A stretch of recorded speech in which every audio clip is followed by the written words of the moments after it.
ለምንሰብከው ለጌታ ለኢየሱስ ይሁን። አሜን። እግዚአብሔር መልካም ነው። አሜን።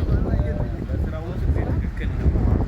ዛሬ ቀን 23 ነው 4ኛው 2018 በዚህ ቀን ላይ ያው ክብር ክፍል 23 እጅግ የምንወደው አባታችን ሙሴ ላይ መሰረት አድርጌ እናገራለሁ። ምዕራፍ 15 ምን ዘጸአት በጌታ በኢየሱስ ቁጥር 1 አነባለሁ። በዚያም ጊዜ ሙሴና የእስራኤል ልጆች ይህንን መዝሙር ለእግዚአብሔር ዘመሩ እንዲህም ብለው ተናገሩ። በክብር ከፍ ከፍ ብሏልና አሜን። ለእግዚአብሔር እዘምራለሁ አሜን። ፈረስና ፈረሰኛውም በባህር አለ አሜን።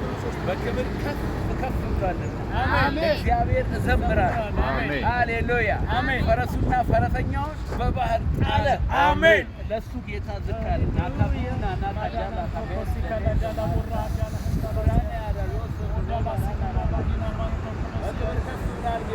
አሜን። በዚህ ቀን ላይ እግዚአብሔር እናከብርሃለን አሜን። በዓለም ዙሪያ እግዚአብሔር በዚህ ቀን ላይ አዲስ ዓመት ለሆነላቸው ሁሉ አዲሱን ዓመት ተገን አድርጎ ሰላምን የሚያደፈርስ ደስታን የሚያደፈርስ ደም የሚያፋስስ ዘንድ የተመታ ይሁን አሜን። በፍቅር ይሞሉ አሜን። በዓለም ዙሪያ ያላችሁ ሁሉ እግዚአብሔር እንኳን ለአዲስ ዓመት ያደረሳችሁ አሜን። ኢየሱስ ጌታ አሜን አሜን አሜን። ክብር ለኢየሱስ ይሁን።